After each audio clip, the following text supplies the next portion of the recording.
Cando nós pensamos en como organizar este día e que contidos ofrecer, utilizamos a palabra estudo no nome da actividade dun xeito consciente e pensado, porque efectivamente imaginábamos unha sesión como a que nos vai a ofrecer o profesor Alfredo Macías esta tarde, unha oportunidade na que poidamos debullar un texto importante, un texto significativo cunha persoa experta e que nos achegue tamén efectivamente un dos textos máis importantes do século XX sobre cuestións nas que levamos todo o día tratando, mais ao mesmo tempo tamén celebrar que este ano se publicou a súa traducción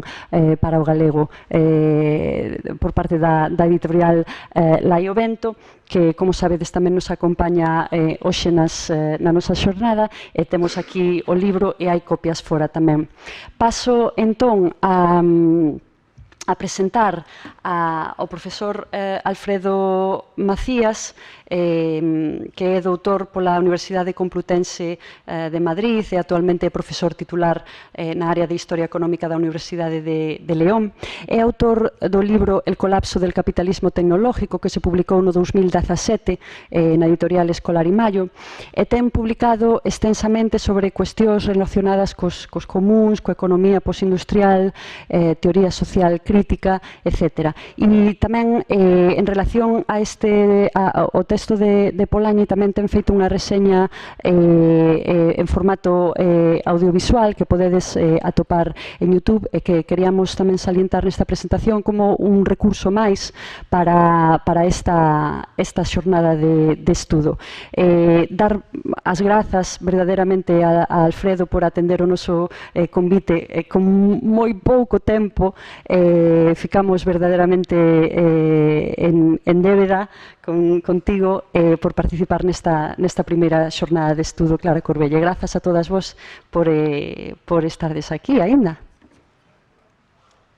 Boa tarde. En primeiro lugar, quería agradecer a invitación a estas xornadas. É sempre un motivo de interés poder participar en espazos de reflexión colectivos, non máis alá do meramente académico, que moitas veces no ámbito académico é precisamente nos lugares onde menos se discute, onde menos se pensa. Bueno, o libro de Polanyi efectivamente é un libro moi interesante, é un libro que marcou, é un libro que é complexo, non é un libro fácil. De feito, cada vez que un lé ese libro atopa cuestións interesantes. Iso quere dicir tamén que é un clásico, posiblemente, da teoría social, escrito nun contexto histórico particular, porque é un libro publicado no ano originalmente no ano 44, que é unha época, como todos sabemos, moi dramática nos fenómenos históricos que se estaban vivindo. E, bueno, o autor é unha personaxe intelectual moi interesante porque, bueno, primeiro porque naceu no ámbito da Europa Central, formouse no ámbito da Europa Central en períodos moi convulsos, despois ten os seus traballos antropolóxicos sobre distintos aspectos das economías primitivas son moi interesantes e están tamén reflexados no libro da Gran Transformación, eses traballos antropolóxicos. Pódese decir que Polanyi é o fundador da antropoloxía económica sustantivista, que se contrapón á antropoloxía económica formalista, que podríamos resumidamente decir que o que intenta é cuestionar que a teoría económica convencional pódase aplicar para entender o comportamento económico de, por exemplo, un individuo do Paleolítico, non? Que eso ocurre na antropoloxía económica formalista, podese explicar o comportamento da Idade de Pedra como se estuviéramos no capitalismo industrial, non? Isto tamén fai referencia a algo que é moi importante na polémica que ten Polanyi co liberalismo económico, e é a idea de que de criticar todo o que é unha concepción ontolóxica do capitalismo, non? A idea de que o capital é o resultado dunha evolución natural da humanidade que está, digamos, incubado na propia historia da humanidade e que tería que liberarse de certos obstáculos, de certo tipo de relacións coercitivas de tipo político ou de tipo especialmente extraeconómico, non? Para que poidera expresarse, non? Esta visión de Adam Smith ou de David Ricardo, non? Esta é a visión que prevalece na ciencia económica e que, o sea, ten un paralelismo na antropoloxía económica formalista, non? O que podíamos criticar en todo caso a Polanyi é pensar que a ciencia económica convencional sí pode aplicarse a economía capitalista, non? O sea, aquí habería unha diferencia entre Polanyi e Marx, por exemplo, non? Eu digo que Marx faría unha crítica da ciencia económica convencional tamén como aplicación ao capitalismo. Polanyi viría a decir que podes aplicar no capitalismo, pero non noutros sistemas históricos, non? De acordo? Esa sería unha crítica que se lle podría facer a Polanyi, non? Ben, eu non vou intentar concentrarme en algunhas pasaxes do libro que me parecen máis interesantes, intentando poñer, sinalar, o sea, facer unha presentación do libro que xira en torno a tres cuestións, un pouco falando cos organizadores das xornadas, non? Que é a cuestión de intentar reflexar o que son os contidos do libro, intentar facer unha valoración crítica e intentar tamén facer unha lectura máis abocada ao presente, non? A cuestión, como decía antes, o libro parte de certas consideracións antropolóxicas sobre a evolución da economía, non? E das sociedades. Hai unha cousa que di Polanyi, non? Que as sociedades poden sobrevivir sin poseer, o sea, as sociedades non poden sobrevivir se non hai economía, pero poden sobrevivir sen mercado, non? Esa é unha diferencia importante, non? En todo caso, o que está claro é que na historia da humanidade puideron existir mercados, pero os mercados nunca xogaron un papel tan importante como xogan na actualidade, non? E aquí fai unha diferencia Polanyi entre os mercados regulados, digamos, suxeitos incrustados nas relacións sociais, e os mercados, e o que é actualmente o mercado autorregulado, que sería unha institución separada do resto de relacións sociais, non? Desincrustada, non? De acordo? O concepto de desincrustación en Polanyi ten moita importancia, pero tamén vai ser un concepto problemático que poderíamos discutir tamén sobre el, non? En todo caso, o que parece claro en Polanyi é que hai un corte co capitalismo, non? Por iso é un autor que se opón a esta concepción ontolóxica do capital, non? Como algo que está incubado na historia natural da humanidade, non? E é que ata a chegada do capitalismo a economía está incrustada nas relacións sociais e a partir do capitalismo a economía se separa do que son o resto das relacións sociais, non? Isto paralelamente implica que o principio de intercambio, o principio económico de intercambio, vai a ter unha importancia moi destacada, dominante, hexemónica no capitalismo, frente a outros sistemas sociais onde o principio de intercambio coexistía con outros principios económicos. Polanyi identifica 4 principios económicos, non? O principio de administración doméstica, que o liga tamén a Aristóteles, non? Co tema da oikosnomía, non? A administración da casa, que debería ser pois, unha economía de tipo autárquica, non? Despois, o principio de redistribución, non? Que debería ser, por poñer un exemplo histórico, o Imperio Romano, non? Con esta cuestión do pan e circo, non? Por exemplo, a cuestión de que en Roma, por exemplo, conviviría o principio de administración doméstica, porque a economía rural era unha economía, a economía do pequeno campesino, era unha economía autárquica, de administración doméstica, digamos.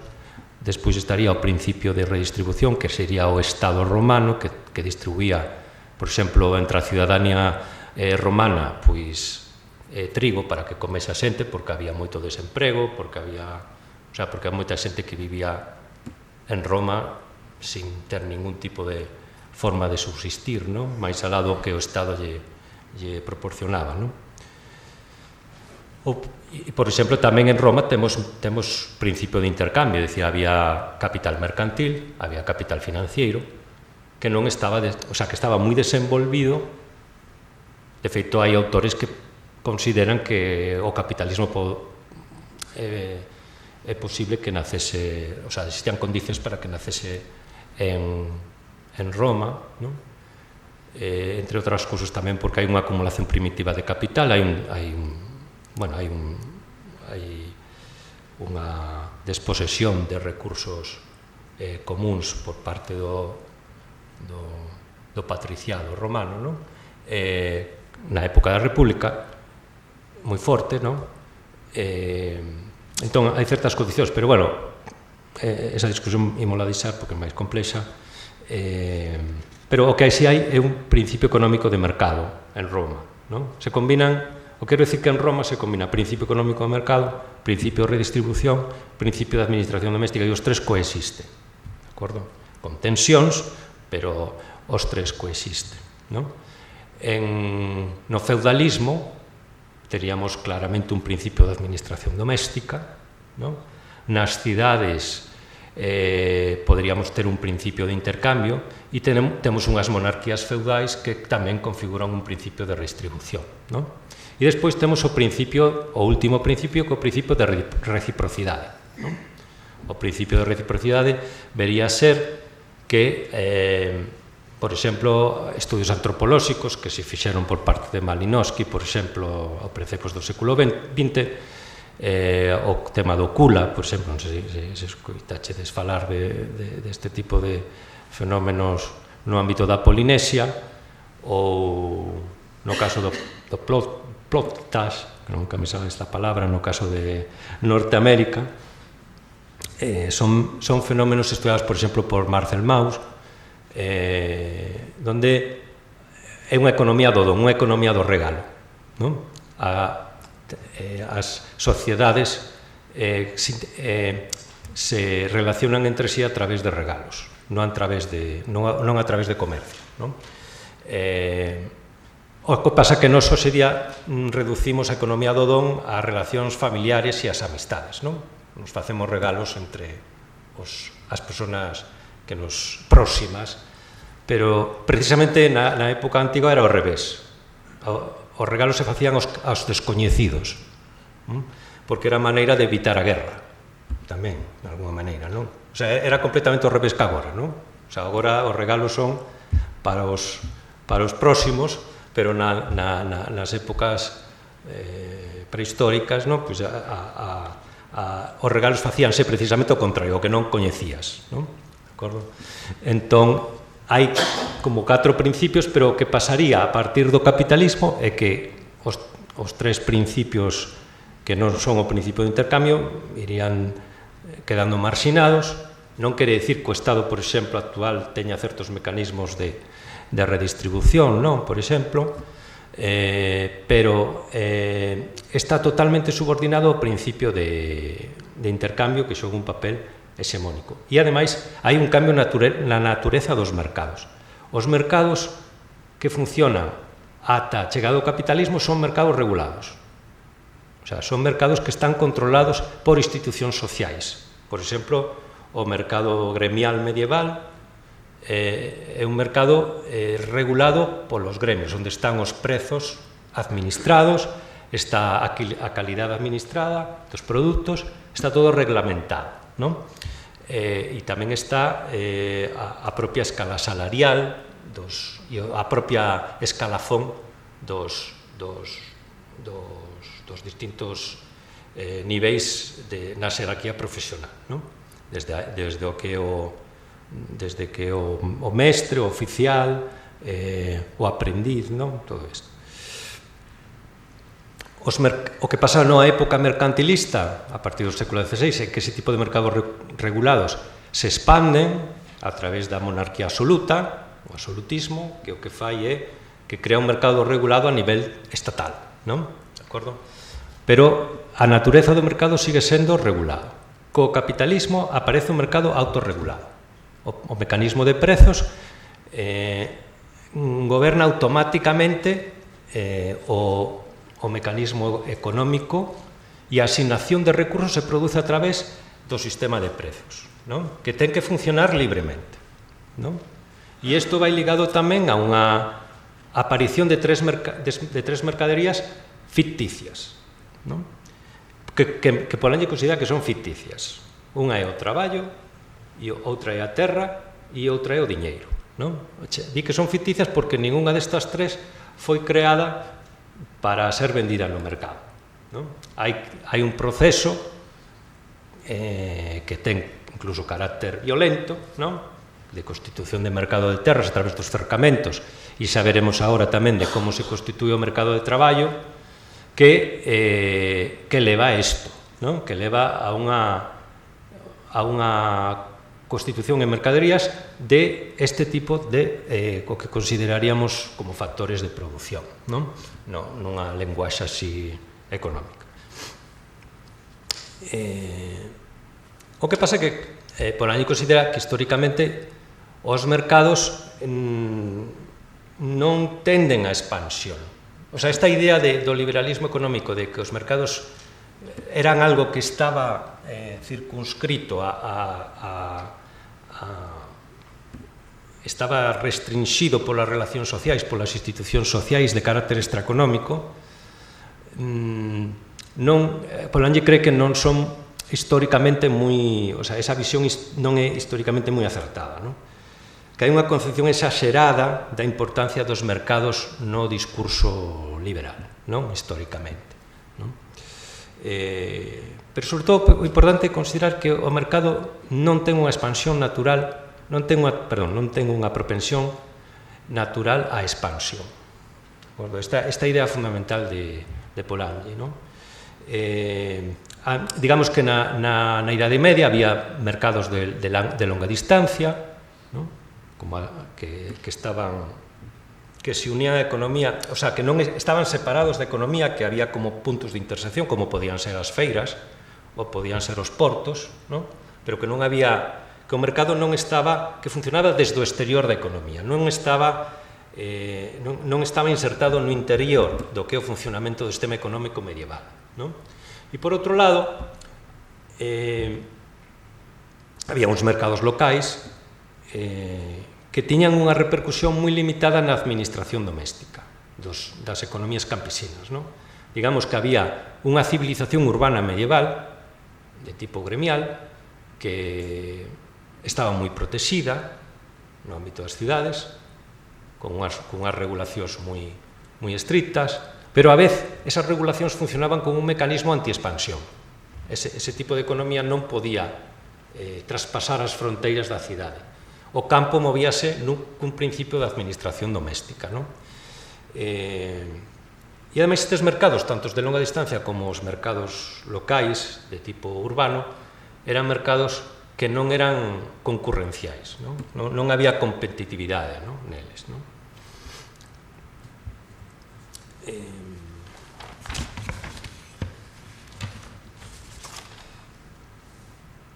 De feito, o mercantilismo implica unha expansión destes mercados regulados, pero é unha expansión por intervencionismo do Estado, por intervencionismo das monarquías absolutas.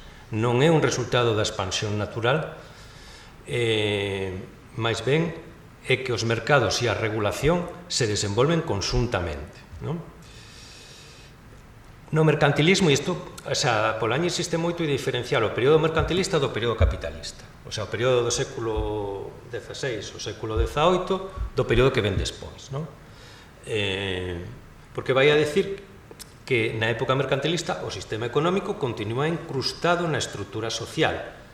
O principio de intercambio se expande sin cuestionar os outros principios que mencionamos anteriormente. Ata o século XVIII e casi o XIX podemos decir que non existe mercado autorregulado. Non estamos aínda no paso en que as mercadorías fanse o capital, o traballo, a terra e o diñeiro fanse mercadorías. Por que estes factores de produción fanse mercadorías que considera Polanyi que son ficticias? Volvo a repetir. Aí tamén poderíamos entrar na discusión con Marx si son ficticias ou son fetichistas. De acordo? Porque unha cousa é dicir que son ficticias e outra cousa é que son fetichistas. Para Marx o término central na teoría de valor de Marx é o fetichismo. E o fetichismo é real para Marx. É dicir, que nós podemos considerar aquí que o diñeiro é malo, é algo malo. Ata podemos pensar que é algo ficticio, pero mañán imos todos coller e buscar diñeiro como sesa. Vale? De acordo? Entón, ese é moi importante o concepto de que o concepto de fetichismo en Marx non é unha categoría psicolóxica, é unha categoría real, de acordo? Non falamos de fetichismo religioso, estamos falando dunha concepción de fetichismo moderna, non premoderna, porque aquí a veces hai confusión neste tipo de cuestión. Entón, o surximento deste tipo de mercadorías ficticias, Polanyi o liga ao fenómeno do maquinismo, o fenómeno da revolución industrial e a aparición do maquinismo, porque ven a decir que coa complexidade técnica que configura a revolución industrial cambia a relación entre o comercio e a produción. Digamos que a industria adquire unha importancia moito maior que o comercio, e creas un sistema fabril que fai da inversión a longo prazo o aspecto fundamental, porque se invirte en capital fixo, nunhas proporcións que ata ese momento na historia non sucedera así. Todo o que implica construir fábricas implica inversións a longo prazo que implican riscos, implica planificación da produción e implica planificación dos insumos necesarios para producir. E isto implica, según Polanyi, que era necesario que o traballo e a terra e o diñeiro foran mercaderías, porque senón isto non se podía garantir. Esa é a razón de fondo que considera Polanyi para que este proceso se dese así. Agora, estas son as cousas máis, as cousas que do libro da Gran Transformación, que ademais ten, que como decía antes, están moi relacionados co traballo antropolóxico de Polanyi e todo o seu grupo de investigación, pero despois hai toda unha parte do libro que eu creo que tamén é moi interesante e a que me vou a concentrar máis, que ten que ver con o tratamento do problema da pobreza no surximento do capitalismo, e como ese tratamento da pobreza condiciona enormemente a aparición da ciencia económica tal como a coñecemos hoxe. E ademais creo que reflexionar sobre isto tamén nos pode facer preguntas sobre cuestións que hoxe en día están son moi importantes, non? Como, por exemplo, todo isto do ingreso mínimo vital, as axudas a xente que o está pasando mal, non? Porque de eso vai a cousa no libro de Polanyi, O sea, el vai estar totalmente en contra deste tipo de medidas e por os efectos sociais que tiveron, non? De acordo? Creo que pode ser unha das reflexións máis interesantes que se podían facer sobre o libro, non? Como foi cambiando a idea do fenómeno da pobreza, como isto vai... E hai unha cousa interesante tamén en Polanyi, que ele explica moi ben, que explica os fenómenos que van ocurrindo e as respostas que se dan aos fenómenos desde o punto de vista da incomprensión que os actores tiñan nese momento do que estaba pasando, non? Porque nós temos unha visión como que unha visión teleolóxica, non? Que pensamos que aquí todo o mundo sabía o que iba a pasar, non? E no século XVIII non era así, de acordo? De feito, por exemplo, podíase pensar perfectamente que o traballo industrial, de feito Adam Smith, por exemplo, considera que o traballo industrial é algo negativo, é descualificador, non? Por exemplo. E na época se podría considerar que o traballo industrial e a urbanización eran fenómenos negativos ou fenómenos que non tiñan moito futuro. De acordo? Isto podemos trasladar tamén agora aos fenómenos que se están dando de transformación do capitalismo e tamén porque van ligados a un fenómeno de incremento das desigualdades e da pobreza moi importante que temos que intentar entender, porque a lección principal de Polanyi é que se ti non entendes por que se está producindo o fenómeno da desigualdade e a pobreza, vas a dar unha resposta, non solamente vas a dar unha resposta equivocada, sino que, ademais, o que vai a pasar na historia de Inglaterra do século XIX é que terminarán impoñéndose visións, por exemplo, contra todo o que axudar aos pobres, por exemplo, non? De acordo? Contra toda a legislación paternalista, por exemplo. Haberá todo un fenómeno de explosión do que son as ideoloxías liberais, non? Neste sentido, non? Pero que se explica tamén é un fenómeno complexo, porque isto non é así ao principio. Isto non é así ao principio e Polanyi incide moito na incomprensión que se ten do que está pasando, por parte incluso dos pensadores da época, non? Vale? Entón, para entender isto, primeiro é ver como se organizaba o traballo na época do mercantilismo, non? Na época do mercantilismo inglés, o traballo en Inglaterra organízase en torno a tres leis, non? A lei de pobres, non? Que considera o sea, que é un sistema de subsidios a xente pobre, indixente, desocupada. Non hai unha distinción entre pobre por incapacitado e pobre por desocupado. Non hai unha distinción a ese nivel. Está o Estatuto de Artesanos, que, como dicíamos antes, é a expresión dun mercado regulado de traballo, e está tamén a Lei de Domicilio. A Lei de Domicilio restrinxía a mobilidade do traballo. Restrinxía a mobilidade do traballo porque a Lei de Pobres xestionábase municipalmente, en cada municipio. E, polo tanto, estaba prohibido o movimento da poboación dun municipio a outro. Coa Revolución Industrial, alrededor de 1795, se producen varios cambios contradictorios, de acordo? Polanyi considera que isto vai a terminar nunha atrocidade social, non? Por un lado, hai unha abolición parcial da Lei de Domicilio, que dá lugar a un mercado de traballo a escala nacional. Empeza a haber movimentos de traballo, a xente pode ir ás cidades, por exemplo, ou pode cambiar de municipio, non? E isto vai ligado tamén a un fenómeno paralelo que ligado aos cercamentos, ao proceso de cercamentos, que é a constitución do mercado de terras, non? De todas formas, Polanyi vai a diferenciar os procesos de cercamento do século XVI e os procesos de cercamento do século XVIII, de finais do século XVIII, para El ten unha visión moitísimo máis positiva dos cercamentos do século XVI, porque, primeiro, considera que están ligados a unha clase media rural, e están regulados, todavía ainda aí a regulación dos Tudor e dos Estuardo dificulta o proceso. A monarquía intenta ralentizar o proceso de cambio, non? Ademais, surxe unha industria rural doméstica que compensa o fenómeno de traspaso das terras de labranza a pastoreo, non? Porque, claro, implica menos traballo, menos demanda de traballo, e surxe esta industria rural doméstica que compensa, o sea, el ten unha visión máis positiva do século XVI. Para ela, os fenómenos de cercamentos de finais do século XVIII son un fenómeno moitísimo máis devastador, porque vai ligado xa a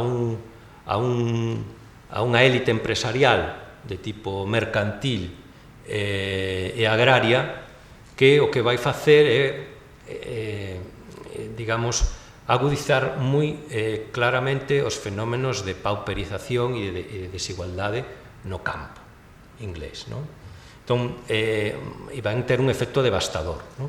Entón, hai unha visión distinta dos fenómenos de cercamentos en Polanyi do século XVI e do século XVIII. E despois está a outra cuestión importante, que é a aprobación en 1795 da lei Spin-Hanlan, que é unha lei que pretende axudar aos pobres no domicilio familiar, asegurando a subsistencia, non? Ante este fenómeno de incremento da desigualdade e da pobreza, non? Por que se adopta esta lei? Por que se adopta, que vamos a ver que implica en certos sentidos volver á lei de pobres? Por que se recupera este espírito paternalista do Estado frente aos procesos económicos que se están vivindo, non? Nese momento da revolución industrial e do proceso de cercamento de terras, etc. Bueno, aquí aí entra un pouco máis a complexidade do asunto, non?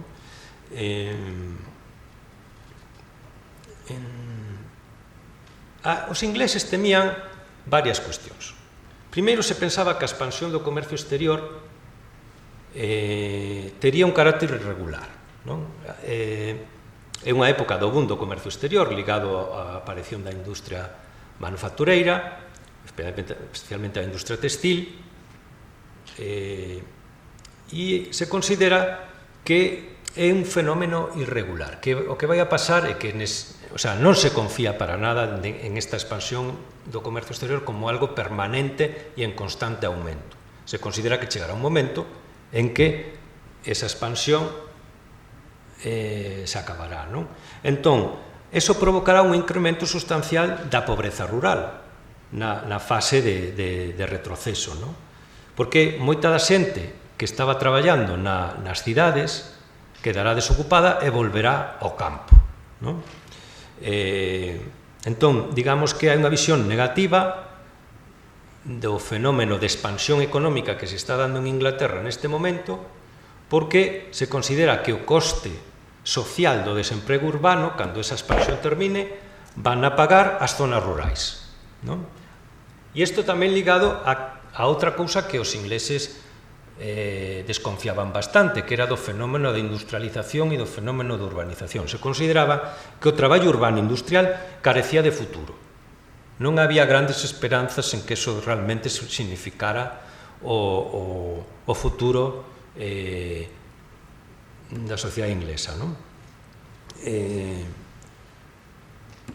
Había unha valoración negativa da urbanización e, sobre todo, había unha valoración negativa do traballo industrial. Como xa decía antes, con Adam Smith, claramente se ve que a división industrial do traballo xenera descualificación, que implicaría que os traballadores urbanos, cando quixeran volver ao medio rural, non terían as cualificacións para poder traballar no medio rural. Se consideraba que o traballo rural era moito máis cualificado que o traballo urbano, non? Despois tamén hai un aspecto que xogaba tamén importante, que era o medo ao contagio da Revolución Francesa, non? que isto é un elemento tamén que hai que ter en conta e que xogaba un papel na conciencia daquel momento, non? Se temía unha generalización dos motíns populares como resultado das crisis de subsistencia, non? De feito, se comenzou a castigar fortemente, incluso con pena capital, os intentos de descender os prezos dos alimentos pola forza, non? Agora estamos falando nos aquí tamén de intervención dos precios dos alimentos, pero nesta época se falaba disto tamén, o sea, e isto se facía pola forza, de acordo? Pero vai haber un intento de represión moi grande de que isto non se generalice, non? E digamos que a lei de Spingelman é unha lei preventiva para que isto non pase. É un intento de subsidiar con axudas aos pobres mediante salario, mediante socorro, e manter os niveles de pobreza rural por encima do nivel de subsistencia, non?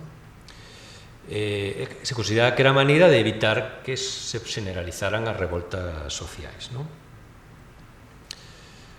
Pero tamén hai un elemento que xoga a favor da aprobación desta lei, que son os intereses dos grandes propietarios agrícolas, non?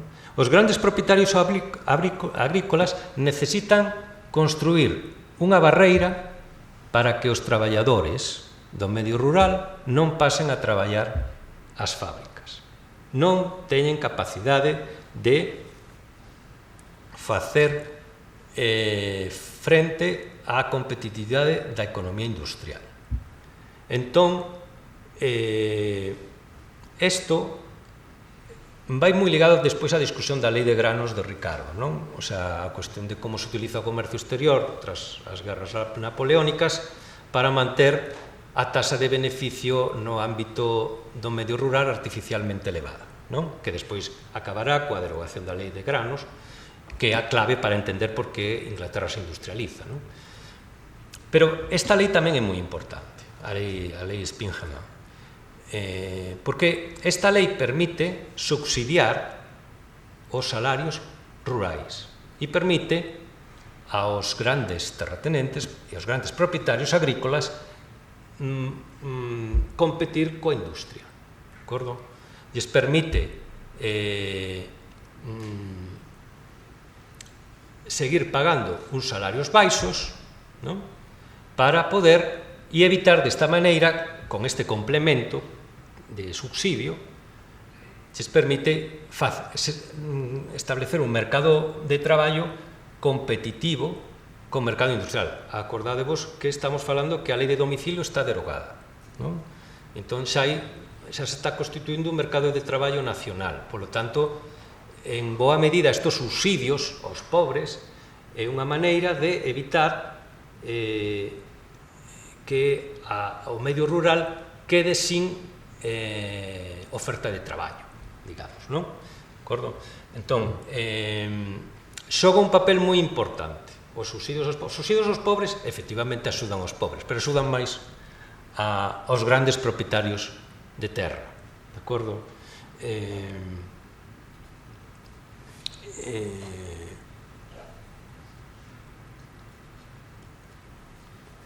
Entón, o contexto que hai un incremento da pobreza rural moi grande, no contexto dos cercamentos do século XVIII. Antes da lei Spingelman se introduce a lei Gilbert, que realiza unha serie de cambios na xestión da pobreza. Por exemplo, se amplía a unidade administrativa dada a xestión da pobreza, se crean casas de traballo baixo iniciativa de varias parroquias, de varios municipios, e tamén se comeza a distinguir entre pobres válidos e población indixente, non? Esta cuestión da distinción entre pobres que poden traballar e pobres que non poden traballar é moi importante tamén na política que se vai facer de xestión da pobreza, non? As parroquias funcionarán como axencia de colocación dos que buscan emprego, non? Das persoas útiles que son pobres, non? Pero Spingelman acaba con todo isto. Volve a introducir a idea de confundir pobres indixentes e pobres útiles. Crea unha masa indiferenciada de pobreza dependente con unha beneficencia indiscriminada desde o poder. Digamos que se produce todo o contrario un proceso de diferenciación, convirtíndose a parroquia novamente na unidade administrativa que xestiona este tipo de subsidios. É un paso atrás na reforma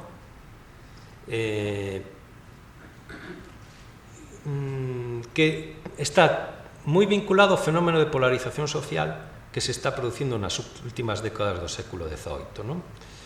Prácticamente a clase media rural en Inglaterra a finais do século XVIII estaba desaparecida. O que había era un gran conglomerado de sectores sociais, arrendatarios enfiteuticos, pequenos propietarios, poseedores de pequenas parcelas, de hortas, que para os grandes potentados agrícolas todo eso era unha masa indiferenciada de pobres indixentes. E, bueno, os efectos perversos fixéronse rapidamente notorios. Nas rexións moi pauperizadas, por exemplo, os agricultores non contrataban traballadores agrícolas con parcela de terra, xa que ningún poseedor de bens tiña dereito a axudas parroquiais, sendo o salario normal completamente insuficiente para a subsistencia. Solamente eran subsidiados, solamente que se podían empregar os que eran subsidiados. E a maioría, os que intentaban vivir ao marxen das axudas, non atopaban traballo. Era un sistema claramente antieconómico, que terminou afectando negativamente a productividade do traballo. Tamén crecen todos os fenómenos, por exemplo, de alcoholismo, de degradación social, porque sucede un pouco como sucede agora, é dicir, a socialización nunha sociedade capitalista se produce a través do traballo, e isto se vai notar na evolución da sociedade inglesa do período. Prodúcese unha reducción artificial do traballador a indixente.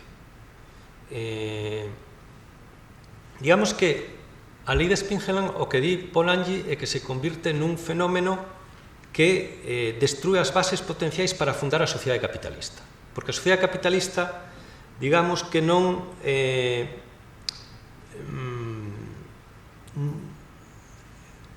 implica un mercado libre de traballo e unha clase obreira moderna. E Spingeland implicaba todo o contrario.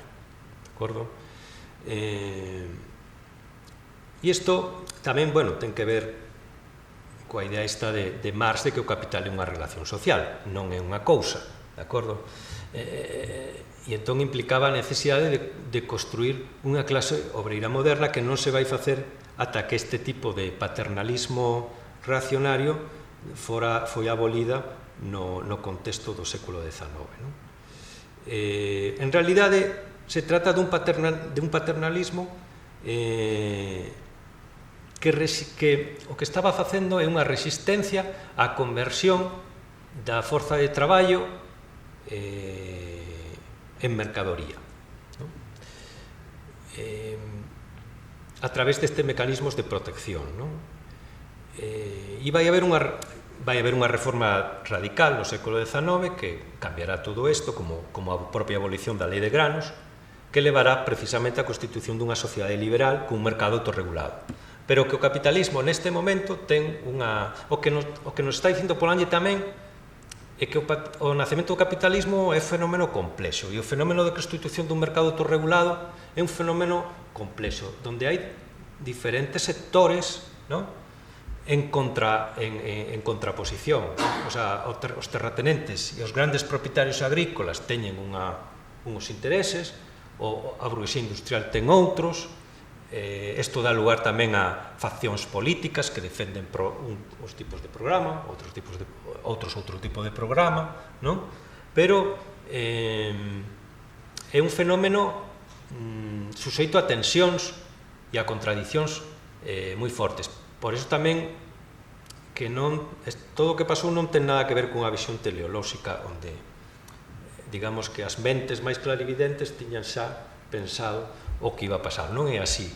E o que incide moito Polanyi, o que lle fai moito fincapé Polanyi, é na cuestión dos grandes erros que cometen de comprensión do que está pasando e as medidas que se toman equivocadas para facer frente a isto.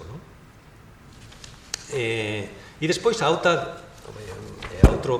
cuestión que resulta interesante na reflexión de Polanyi é a cuestión de como surxe a ciencia económica. Digamos que ata o século XVIII non hai unha reflexión sobre o problema da pobreza moi clara no pensamento social. Hai a idea de que hai pobres na época medieval, na época dos cercamentos de terras, que poden ser explicados como fenómenos de pereza social, de vagabundeo, de antisocial, de ser antisocial, pero non hai unha visión da pobreza como un fenómeno estrutural, xenerado na estrutura social. É unha idea da pobreza como un fenómeno marxinal, como un fenómeno ligado a conductas antisociais, a pereza, ao alcoholismo, cousas destas. A partir por exemplo, dos cuáqueros, é cando empeza a considerarse que o fenómeno do desemprego involuntario é un fenómeno ligado a algún tipo de defecto na organización do traballo. Esta cuestión é moi importante porque empeza a terse a noción de que a pobreza pode ser eliminada con medidas políticas. Autores como Bentham ou como Owen, aínda que parten de ideas moi diferentes en canto a explicación da orixe da pobreza, coinciden en unha cousa, coinciden en que cambiando a organización do traballo pódese dar unha saída ao problema da pobreza. Hai outros autores, por exemplo, que van por outro lado, por un lado totalmente contrario, que é o caso de, por exemplo, de Foe, o autor de Robinson Crusoe, por exemplo, que, por exemplo, considera que é negativo socorrer aos pobres. É negativo socorrer aos pobres porque socorrer aos pobres implicaría non querer traballar por un salario, implicaría tamén, claro, antes falaba das casas de traballos, eran como empresas públicas de traballo, e, por exemplo, Defoe está totalmente en contra de que o traballo se empregue en empresas públicas que compitan con empresas privadas, por exemplo. Pero, claro, esta visión da pobreza vai a cambiar entre finais do século XVIII e principios do século XIX.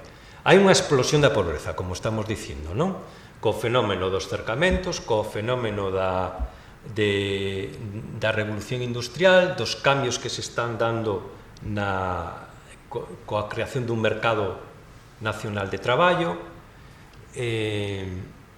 Entón, o que di Polanyi é que a ciencia económica surxe nun momento anormal. Surxe para dar explicación a un fenómeno da normalidade, que é esta explosión da pobreza a finais do século XVIII no contexto da revolución industrial e que está moi condicionada por este aspecto, de acordo? E a reacción da ciencia económica, especialmente na obra de Malthus e na obra de Ricardo, porque Malthus vai a elaborar a lei de población, non? A idea de que os recursos, os alimentos crecen por progresión aritmética e a poboación crece en progresión xeométrica, non? E que se non actúan frenos preventivos, non? Que considera Malthus que son inviables culturalmente nas clases baixas, non? As clases baixas non van a deixar de procrear, non van a deixar de vivir unha vida licenciosa. Entón, pois actúan os frenos catastróficos, non? O sea, os frenos que a guerra, a fame. Hai a idea de que se introduce na ciencia económica, hai unha cousa moi importante no seu surximento, que é a idea de esta concepción naturalista das leis económicas, é dicir, o fame domesticará. Ao final, o fame é o que domestica a xente, de acordo? Ao final, a idea é que quitar os subsidios, porque Malthus está totalmente en contra dos subsidios aos pobres, non? E a idea de que aquí a xente o que hai que facer é poñela a pasar fame. E saberás como pasando fame a xente vai a responder como ten que facer, non? De acordo? E tamén vai ligado a lei de rendimentos marxinais decrecentes de Ricardo, vai ligado é o complemento á lei de poboación de Malthus, non? Esas dos leis, que son moi importantes no surximento da economía política moderna, están totalmente ligados, o que di Polanyi, que isto está totalmente ligado á incapacidade de explicar o fenómeno da pobreza no surximento da orixe do capitalismo, e que é unha mala resposta, non? Porque o que non se entende é que hai toda unha concepción que fracasa, porque non se entende o que está pasando, de acordo? Bueno, o interesante no caso de Polanyi tamén é como explica, é unha visión moi original a de Polanyi, como explica o fenómeno do surximento da ciencia económica moderna, a partir dunha explicación errada do que é o fenómeno da pobreza, que ademais é un fenómeno anormal, o sea, un fenómeno que históricamente está moi condicionado polos procesos que se viven nese momento de explosión da revolución industrial e de aceleración do cercamento de terras no campo, non?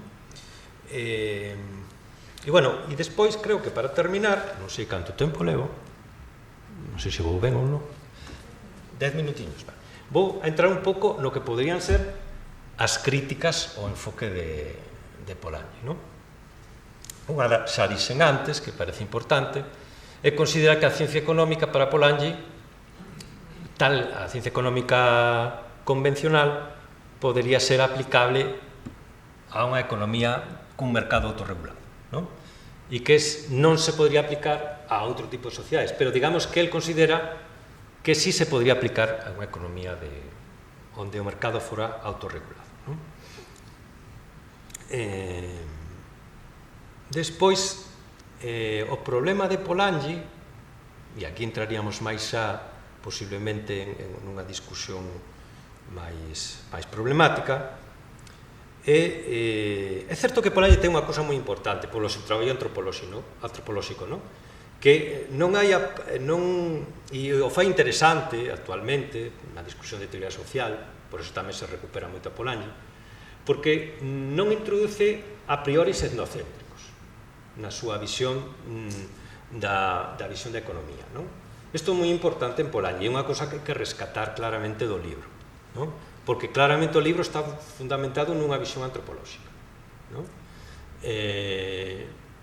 E eu creo que é algo que hai que valorar, o sea, é un elemento que ten, a mi modo de ver, ten moita importancia, porque tanto o lugar que ocupa a economía na sociedade, como as formas que adopta a economía, como os efectos que a economía ten, non se explican de forma etnocéntrica por parte de Polanyi, precisamente porque el fai todo un traballo previo que decirnos non, é que o mercado é unha cousa, é un fenómeno que estás en outras... O mercado autorregulado é un fenómeno moi propio, específico da sociedade capitalista e está en total ruptura con as sociedades anteriores. Isto lle dá moitas ventaxas a Polanyi para poder explicar facer este tipo de preguntas sin a prioris etnocéntricos. Pero un dos problemas de Polanyi, que está moito na teoría social crítica actual, é o empirismo. É a idea de explicar é partir dos fenómenos e partir das representacións que os actores teñen dos fenómenos. Este é un problema. Este é un problema porque lle impide fundamentar, lle impide facer unha crítica categorial da sociedade da que está falando. Cousa que, por exemplo, en Marx sería completamente distinta. Por exemplo. Claro, isto é un problema porque non se pregunta, non fundamenta, Polanyi non fundamenta. Polanyi explica como pensan os actores, explica os erros da xente nese momento como está pensando, pero parte do pensamento da xente, parte das representacións que a xente ten. Claro, facendo eso se leva a ideoloxía con el. De acordo?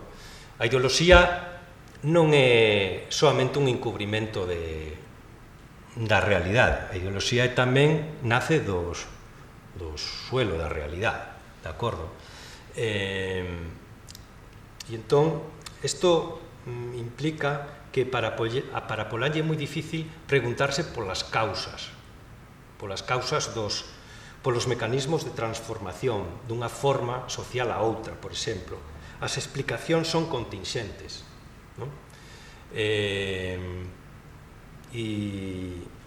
Por exemplo, vai a decir que, efectivamente, que as mercadorías ficticias surxen polo maquinismo, pero e o maquinismo por que surxe?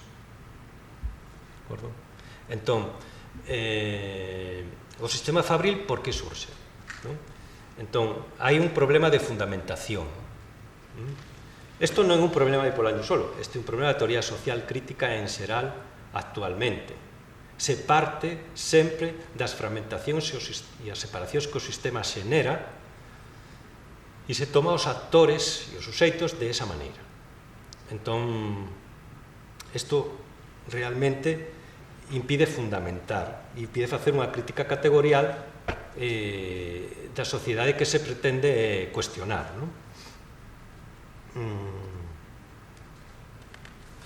Despois tamén hai que ter en conta que a noción de incrustación e desincrustación é problemática en Polanyi, porque, claro, el pregúntase como unha forma económica se incrusta con determinadas formas de parentesco, determinadas formas religiosas, determinado tipo de organización política, por exemplo, un principio de redistribución é moito máis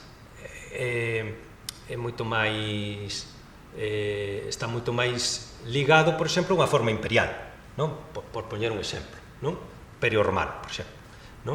E, por exemplo, poderíamos considerar que o capitalismo vai ligado a certas formas sociais, por exemplo, a libre empresa ou a democracia. Claro, aquí o da democracia tamén habería que discutir, porque no pensamento crítico actual se contrafrontan democracia e capitalismo, e claro, isto é moi problemático. Isto é moi problemático, de acordo? Clases frente a estamentos, liberdade religiosa, liberdade política, familia nuclear frente a familia extensa, bueno, toda unha serie de fenómenos que van ligados a un tipo de formas económicas, a un tipo de institucións económicas como é o mercado autorregulado, pero, claro, Polanyi, vale, isto é así, pero el se queda na fenomenoloxía de ese tipo de incrustación que se produce, pero non entra a considerar cal é a natureza desas relacións sociais que fai que eso sexa así, non? O sea, non fundamento, o que quero dicir é que non fundamento, fai fenomenoloxía, claro. No pensamento social hai boa fenomenoloxía e mala fenomenoloxía. Foucault é un tipo que fai moi boa fenomenoloxía, ou Bourdieu, pero non fundamenta ningún outros dous, de acordo? Categorialmente, de acordo? Entón, son narracións, non son fundamentacións, de acordo? Entón, este é un problema que lle pasa a Polanyi tamén, non? E despois, bueno, pois claro, non permite explicar que hai detrás das institucións, que causas ocultas hai detrás das institucións que lle permiten dar unidade e consistibilidade a un sistema. Eso non imos a topar en Polanyi, non? E, bueno, casi vou deixar aquí e podemos entrar en preguntas e comentarios e tamén en críticas, o que dixen, claro.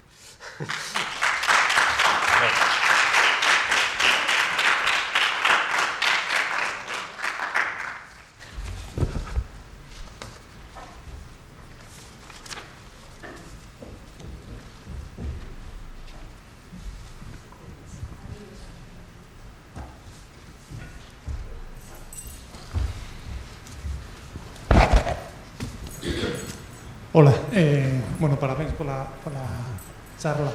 Mira, quería preguntarte como economista, porque aquí se falou de colapso, como ves como economista estas prediccións de colapso e sobre todo mirando o mundo de Polanyi que acabas de contar como unha gran transformación da sociedade, bueno, estaba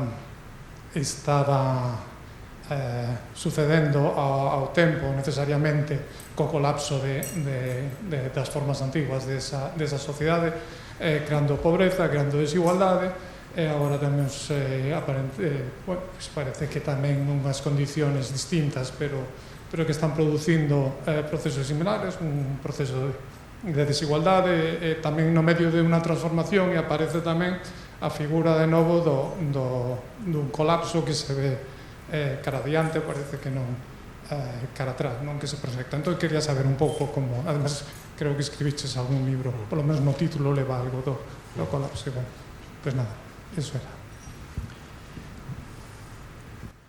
Contesto, sí. Bueno, o meu libro empeza con unha pregunta que ten moito que ver co que acabamos de estar falando agora. Por que esta época de intensas revolucións científico-tecnolóxicas, por que cada vez vivimos peor?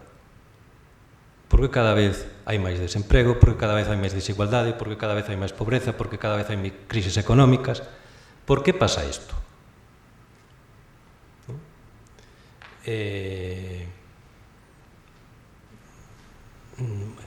O meu libro empeza con esa pregunta, vale? Porque aparentemente con esta cadena de revolucións científicos tecnolóxicas deberíamos de estar vivindo no mellor dos mundos posibles. E, sin embargo, cada vez vivimos peor. Porque cada vez vivimos peor. O mundo está feito un desastre. E imos a peor. O sea, estamos ante unha explosión das desigualdades como nunca na historia existiron, non? E estamos na época en que a tecnoloxía e a ciencia están avanzando a ritmos vertiginosos. Que está pasando? Que está pasando aquí para que isto ocurra? A hipótese que eu manexo no meu libro é que hai unha contradición entre a gran capacidade que temos de crear riqueza social e a forma que temos de representar esa riqueza.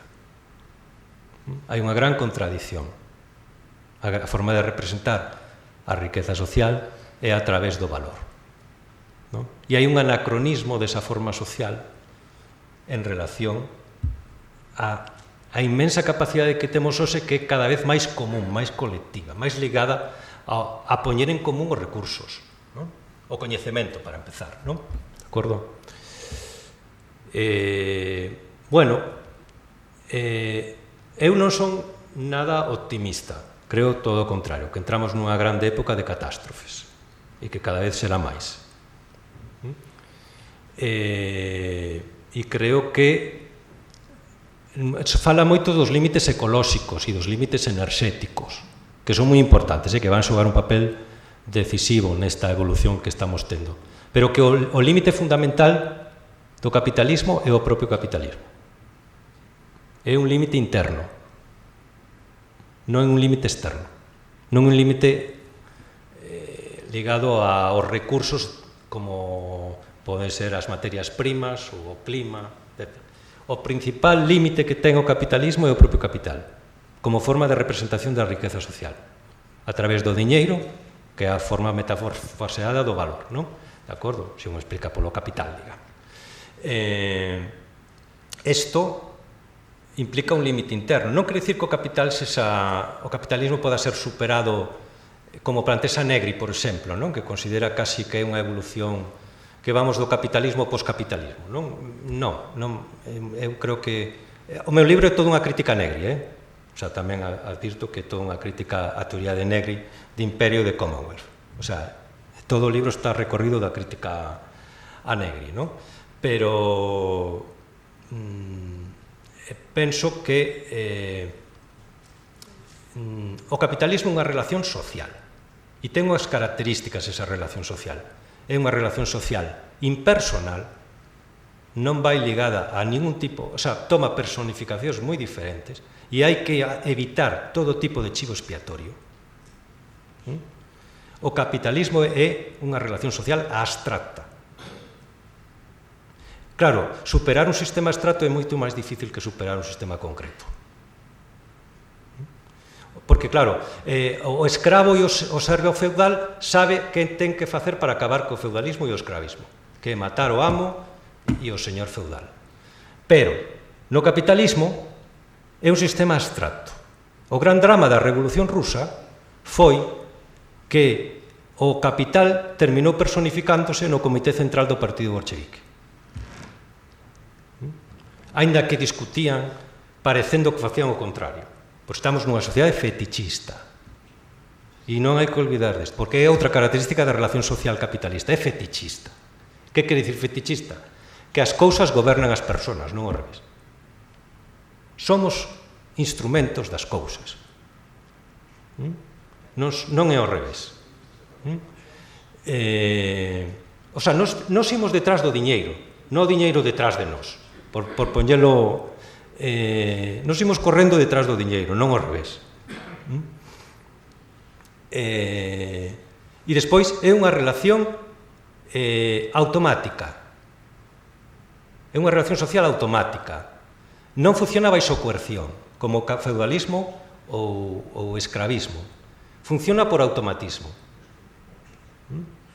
E entón, isto quere dicir que o capitalismo non colapsará como o Imperio Romano. Non pode ser así. De feito, o concepto de colapso é unha das cousas que me arrepinto de poñer no libro, do título. Porque non colapsará exactamente como se fora un imperio. Non vai a ser así, porque é unha relación social automática. Non funciona por coerción, non funciona por vontade. De feito, a categoría máis importante non é o poder. A categoría máis importante é o valor. E isto é un problema da teoría social crítica, que lle dá moita importancia ao poder. O poder non ten tanta importancia. É contingente. E despois é unha relación social, e isto é o máis preocupante, é unha relación social catastrófica. O capitalismo, a historia do capitalismo está chea de catástrofes. Nos contan a película do progreso, pero non é así. O capitalismo é catástrofe tras catástrofe. O sea, é dicir, Hitler é un produto, unha personificación do capital. Unha personificación suicida do capital. Porque o capitalismo é catastrófico e suicida. Donald Trump, cando nega o cambio climático, é suicida. Porque o capitalismo é unha lógica de acumulación infinita sin fin. Non pode pensar nun límite. E neste sentido é catastrófico. Tende a catástrofe. tanto da natureza como a nivel militar. Por iso imos unha época de grandes catástrofes. Imos unha época de grandes catástrofes.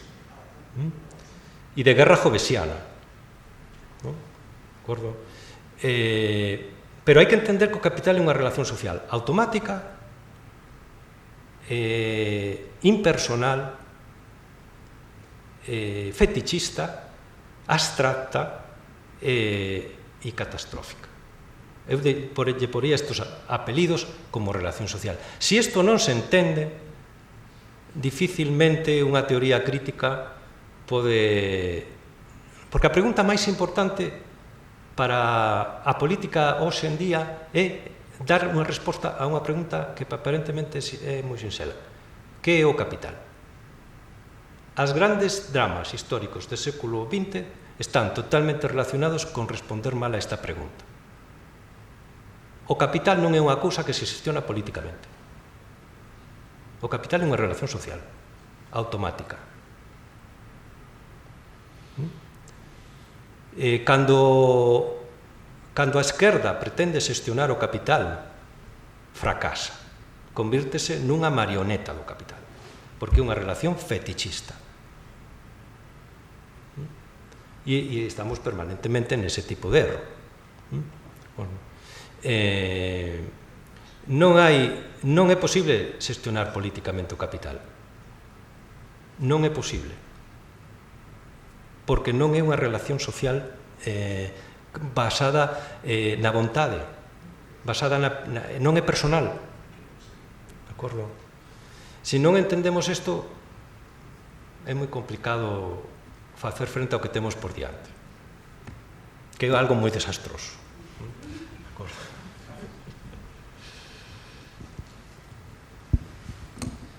Ben, lendo o libro de Polanyi, bueno, sale un pouco máis optimista porque lle pon data de nacemento, ten algo menor de 200 anos e ao final todo o que nace morre, máis tarde ou máis cedo.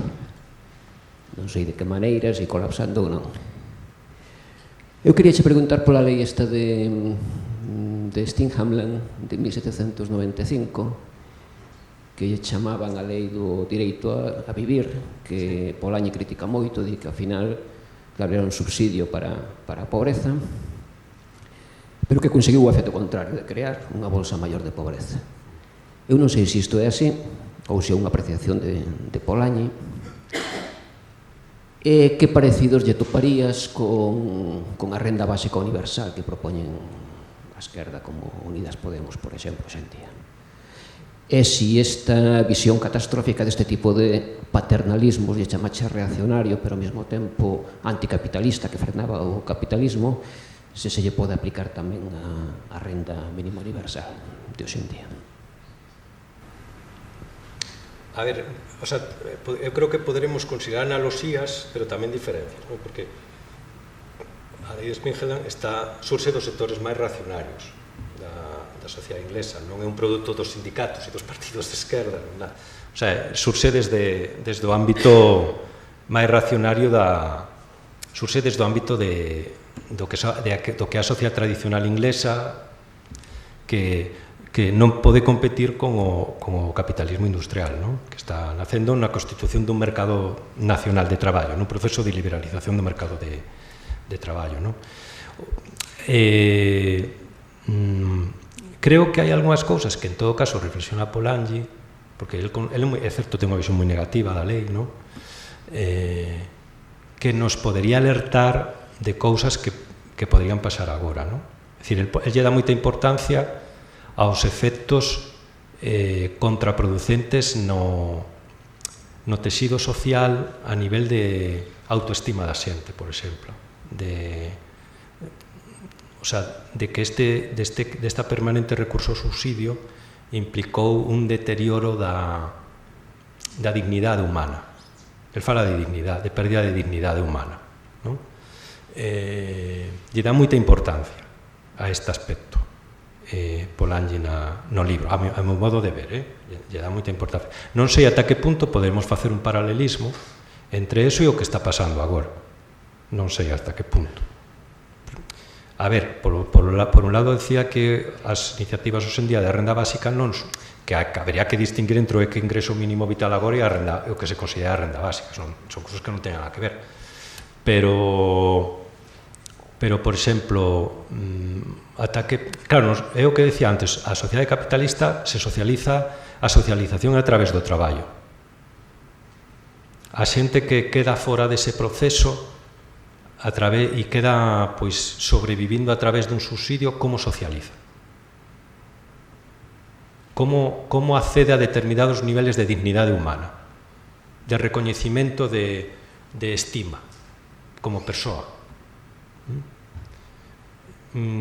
Estamos analizando que repercusións está tendo este tipo de políticas en fenómenos como o alcoholismo, a enfermidade mental, todo, que é posible, é posible que isto este pasando, non? Digo, porque temos unha visión mellor moi xa, como lle damos de comer a xente, xa está a cousa arreglada, non? E Polanyi fai moito fincapé nesto. E tamén fai moito fincapé en como isto foi unha mala resposta a un fenómeno de expansión da desigualdade e como terminou no contrario. Terminou generando un movimento social contra todo tipo de paternalismo, que é o que pasou, que é o ascenso do liberalismo na sociedade inglesa a partir de 1830-1840. Se eliminaron todas as leis de protección aos pobres, todas.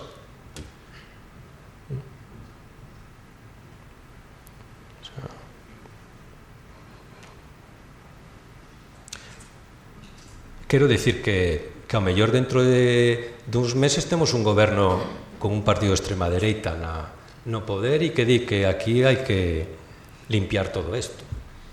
Non sei, poño por exemplo, non? De acordo?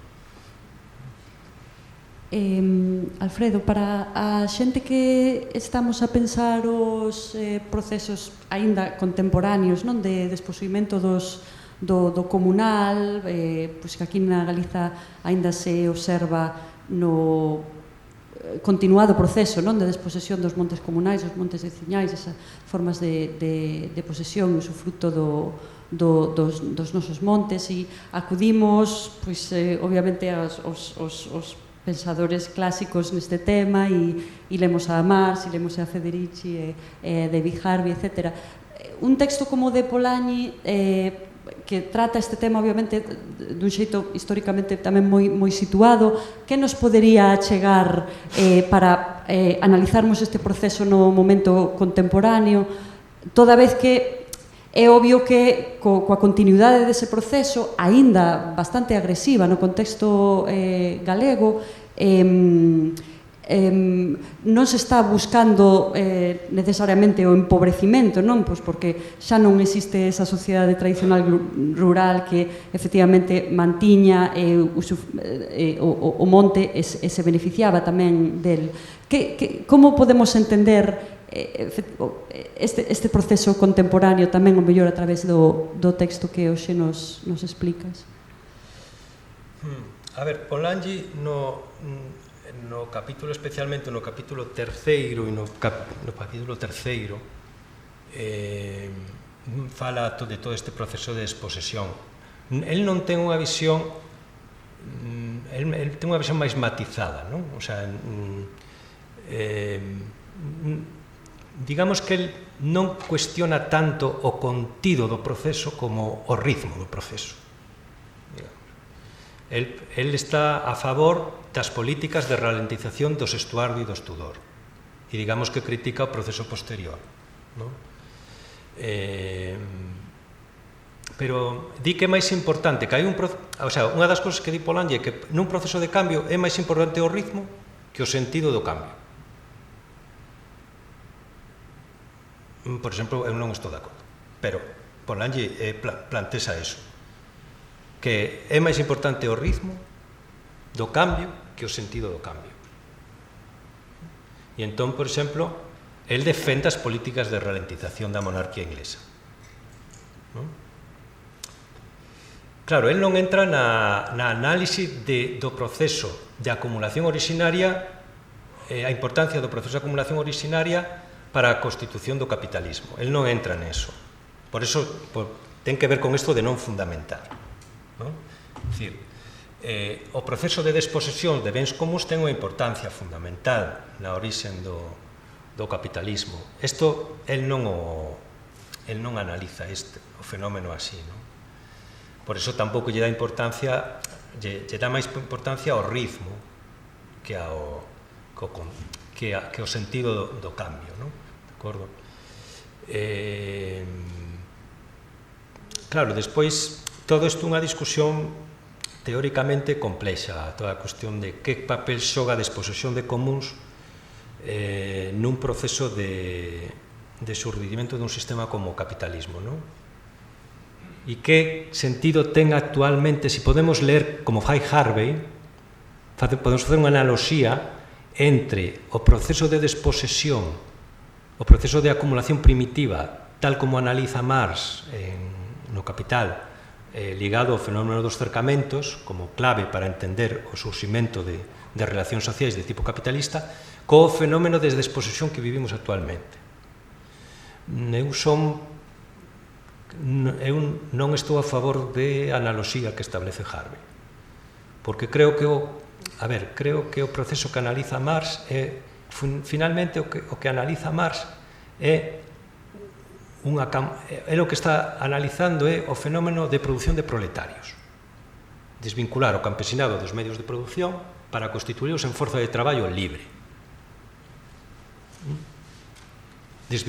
Era necesario para desvincular, para crear forza de traballo libre, como analiza Marx no capítulo da acumulación primitiva, originaria, era necesario desvincular o campesino do medio de produción, dos medios de poder subsistir a través dos seus medios. Era fundamental facer eso. E un proceso violento. O proceso de cercamentos, e isto vai ligado a outros fenómenos, porque non é somente en Inglaterra, hai un fenómeno de acumulación originaria que non somente son os cercamentos de terras, é o tema do colonialismo, é o tema do escravismo, o sea, de toda unha serie de fenómenos que ocorren nese período histórico. O que vivimos agora non está destinado a producir proletarios. O sea, os fenómenos de desposesión que se producen, por exemplo, nunha comunidade indígena que lle quitan as plantas medicinais, os coñecementos sobre plantas medicinais, o que destrozan o medio ambiente porque hai unha mina ou o que sexa, o extractivismo, non? Todo isto non son exactamente fenómenos de produción de proletarios, son fenómenos digamos de desposesión de riqueza que se comercializa, que se fai mercadoría, non? Son procesos diferentes que tamén teñen que ver con o momento histórico do capitalismo, é dicir, o capitalismo agora non necesita proletarios, necesita desfacerse de proletarios, non necesita proletarios, porque agora todo está sendo sustituído por máquinas. De feito, un dos grandes problemas que temos é que sobramos. O sea, sobramos, de acordo? Entón, é unha diferencia fundamental. A acumulación originaria é o contrario. Necesitábase levar xente ás cidades, ás fábricas, non? E había que desvincular a xente do campo. Había que romper ese vínculo, non? Porque a xente podía comer da terra que tiña, dos bens comuns que tiña. Había que desposeelos. A situación actual é distinta. A situación actual, cando a unha comunidade indígena lle quitan os seus medios de vida, queda na indixencia. Non vai a traballar a ningunha fábrica. Quedan ali mortos de fame. Non? Destrozan o seu medio natural e convirten eso en mercadorías. Vale, eso sí, pero son fenómenos diferentes. Os fenómenos de desposesión que se dan agora responden máis á etapa do capitalismo que estamos vivindo agora. Non era diferente no período anterior, o sea, no período de orixe do capitalismo. O sea, a desposesión xoga un papel distinto. O sea, agora é un fenómeno máis de mercantilización de recursos que están aí, recursos naturais especialmente, non? O sea, que se agotan en sí mesmo, é dicir, un fenómeno que, unha vez que, porque ademais implica un carácter máis depredador do capitalismo, non? Vai desposeendo comunidades Cando acaba con unha, vai con outra, e é un desastre, non? É un completo desastre, como está América Latina, ou como están zonas de África, etc. Porque é un carácter depredador, porque non ten ningún afán constructivo, non ten ningún afán de producir proletarios para constituir o que sea un tecido económico. É directamente chegar a un sitio, arramblar con todo, e despois me vou a outro, ata que o exploto e o espolio, non? O sea, son... Ben, eu quería facerche dúas preguntas, unha sobre Polanyi e outra sobre a túa opinión en relación con o que apuntaches antes. En relación a Polanyi, quería ver se nos podías explicar moi brevemente, porque polo tempo xa non permite unha exposición demorada, sobre a categoría de traballo para Polanyi, non? En segundo lugar, quería saber a túa opinión sobre sobre a opinión que están tendo algúns teóricos do valor, como Ansel Jape ou da tradición de Robert Kurz, que colocaban no centro do debate a categoría marxista de suxeito automático para sustituíla pola de loita, o sea, para ser sustituída pola de loita de clases, non? É dicir, que a centralidade xa non está na loita de clases, na análise, senón analizar a categoría do suxeito automático. Ben, non sei se nos podes saber, quería saber a túa opinión ao respecto. Vale. Bueno, sobre o concepto de traballo, a ver, non é que Polanyi desenvolva moito, o sea, o que fai é unha crítica da concepción do traballo como mercadoría ficticia, non? E tamén entra un pouco no que falábamos antes, na cuestión de que tipo de concepción se ten do traballo industrial e todo isto, pero bueno, fundamentalmente o que fala o que intenta é, digamos, poñer de relieve a importancia que ten a constitución do traballo como mercadoría, non? No contexto do surximento do capitalismo, aínda que a lei de Spengel o que el plantexa é que un dos problemas que ten é precisamente que non permite crear unha concepción moderna de traballo. O sea, porque unha concepción moderna de traballo vai en contra dunha idea do traballo como subsidiado, non? O sea, e isto é unha das cousas que Polanyi pon de manifesto, non? Con respecto ao tema do suxeito automático, bueno, aquí vou a ser un pouco crítico con este aspecto, porque sí creo que o concepto de suxeito automático ten moita importancia, non? Ten moita importancia na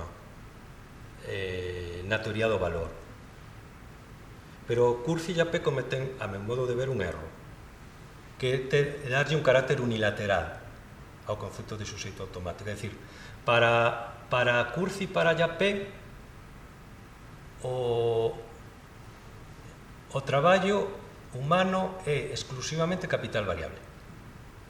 Non hai historia da loita de clases. Non hai posibilidade de cuestionar o capital como relación social.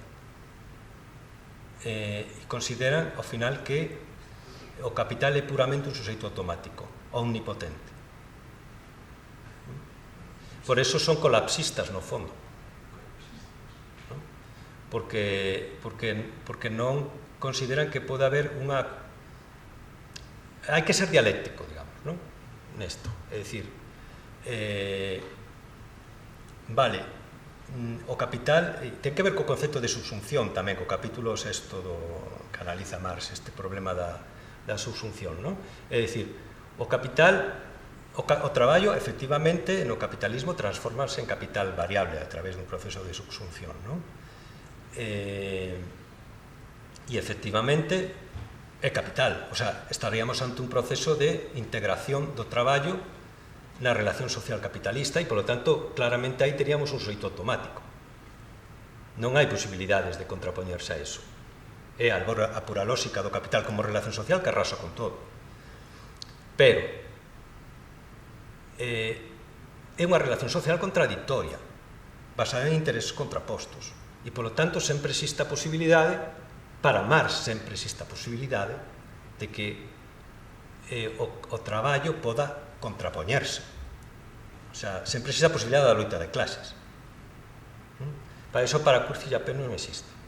Non hai historia da loita de clases nos libros de Jappe e de Kurz. Non hai nada deso. De feito, teño unha visión moi pesimista. A ver, é unha visión lóxica. Levamos moita loita de clases e non facemos nada. O sea, non somos capaces de superar o capitalismo. O sea, é dicir, hai bases reales para pensar como pensa Kurzil-Jappe. A meu modo de ver, o único momento en que o capitalismo puido ser superado, o sea, puido ser cuestionado, é no período 17 ou 23. É o único período onde estivo contra as cordas. Nunca máis. De acordo? Pero ainda así, nese período, os problemas teórico-programáticos foron moi graves. E se pagaron moi caros. O sea, foi un desastre.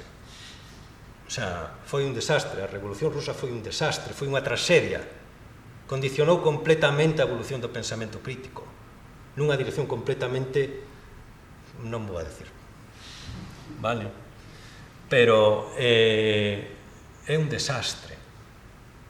Pero non foi a Revolución Rusa e as revolucións en Europa, que además se nos olvida, a Primeira Guerra Mundial acabouse porque houve revolucións. Non foi porque gañou un bando ou outro, foi porque había revolucións. Porque se non paraban a guerra, en Alemania había revolución comunista. E tiveron que parar a guerra. Pero esas revolucións fracasaron non pola forza social que había detrás, non pola loita de clases, fracasaron por problemas teórico-programáticos. Porque a influencia da socialdemocracia alemana era tremenda teóricamente. E porque esa concepción ontolóxica do capital, esa idea de que o capital pode ser xestionado políticamente na socialdemocracia alemana, influiu notablemente, por exemplo, na socialdemocracia rusa. O sea, influiu notablemente. En Lenin, por exemplo. E despois tivemos un debate sobre industrialización na Unión Soviética nos anos 20, que era pura ideoloxía, porque no fondo no que estaban discutindo era a acumulación de capital. Non estaban discutindo de socialismo nin de nada deso. E iso terminou no stalinismo. O sea, porque era a forma máis coherente de acumular capital nunhas condicións como as de Rusia nos anos 20.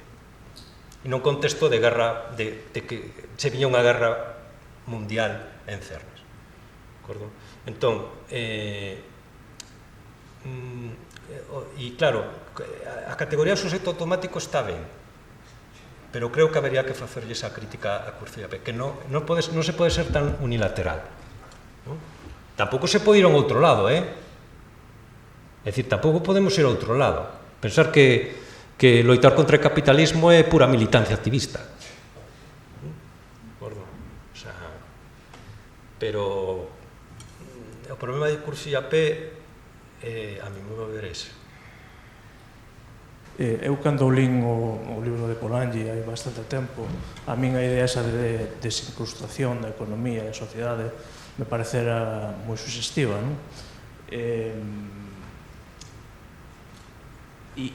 eu, bueno, na miña apropiación desa idea, non? Eu sempre pensei que esa desincrustación era tamén a condición de posibilidade da revolución.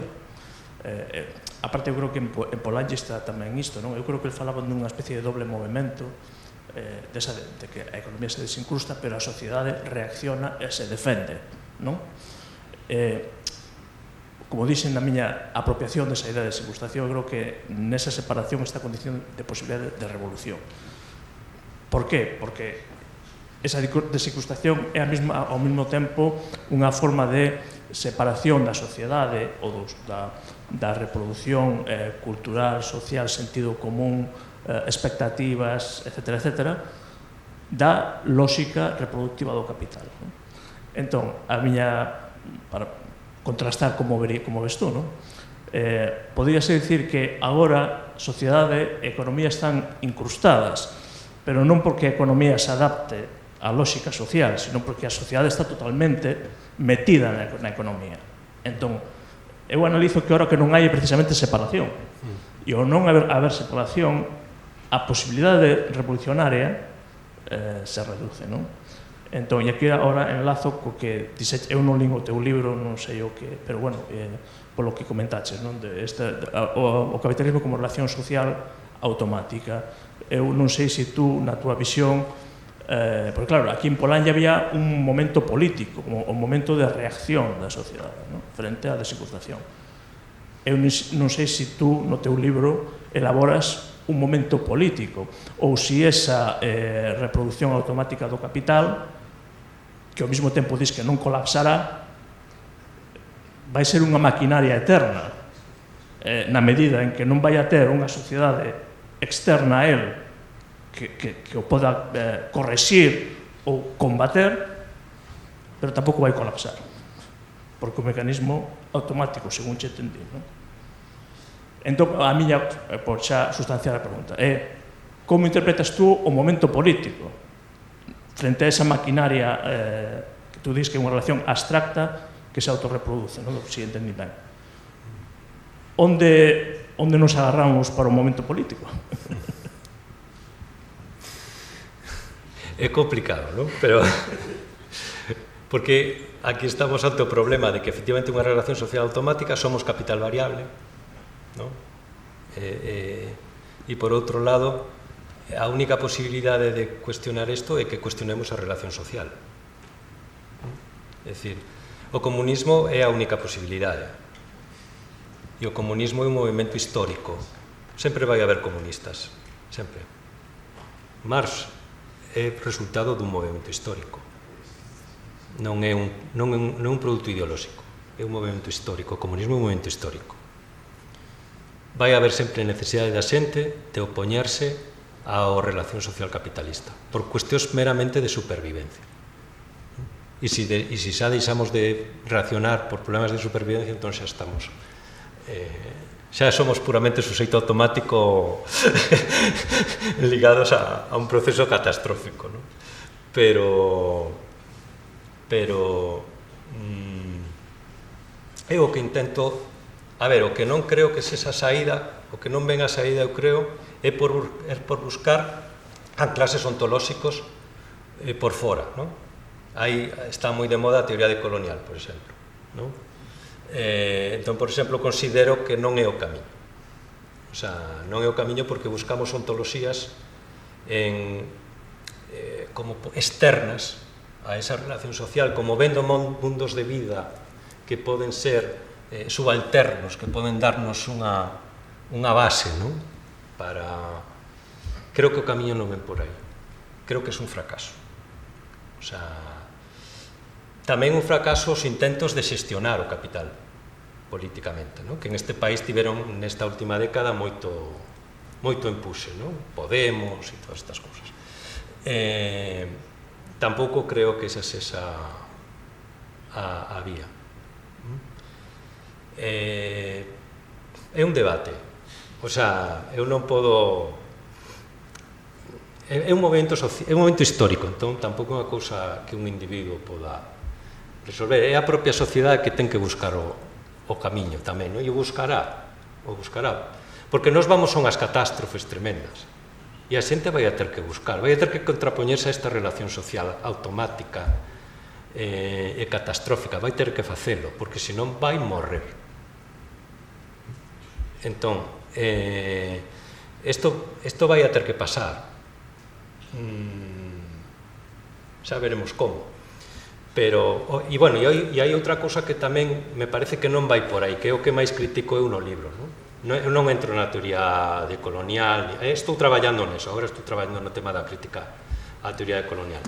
Pero, por exemplo, no meu libro trato máis os aspectos de a crítica do posobrerismo italiano, por exemplo, non? A idea de que por evolución natural vamos a unha especie de poscapitalismo, unha cousa máis benévola, non? Con coñecemento social, con non sei que, bueno, todo isto, non? Creo que as cousas non van a ir por aí. O sea, porque creo que esas visións progresistas, porque ao final son visións progresistas, que non se van a dar. É non entender que é o capital. O sea, e creo que hai que facerlle... Hai moita cousa desta, hai moito rollo hai moita ideoloxía poscapitalista, o sea, da idea... É certo que se están dando formas de creación de riqueza social que xa o capital non pode representar na súa concepción de riqueza. Este é o aspecto básico. Este é o aspecto que ten a cousa... ese é o problema do capitalismo. O Estado intenta aí, como defensor do interés global do capital, o Estado, intenta aí maniobrar. Crea o ingreso mínimo vital, establece determinados mecanismos para controlar determinados procesos que se lle escapan, ¿no? Pero son cousas, son tiritas que se poñen aí a feridas que están abertas en canal, ¿no? Es decir, o Estado intenta como defensor do interés xeral do capital, ¿no? Intenta aí maniobrar. Pero estamos vendo que nin siquiera eso, porque as medidas que toma, por exemplo, Pedro Sánchez, por exemplo, con isto da electricidade, con isto dos problemas das materias primas e do tal, si son ridículas, si ao día seguinte xa non vale. O sea... Evite falar de Pedro Sánchez. Como? Non, digo, non, estaba ironizando sobre Pedro Sánchez.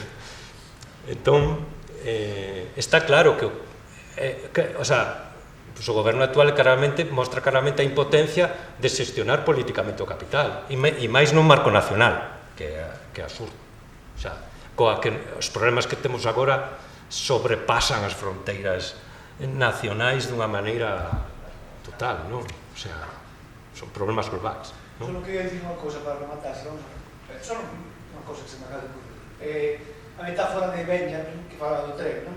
Bueno, xa non vamos en tren, vamos en avión. Non como demonios aterrizamos. Sí. Pero bueno, yo no lo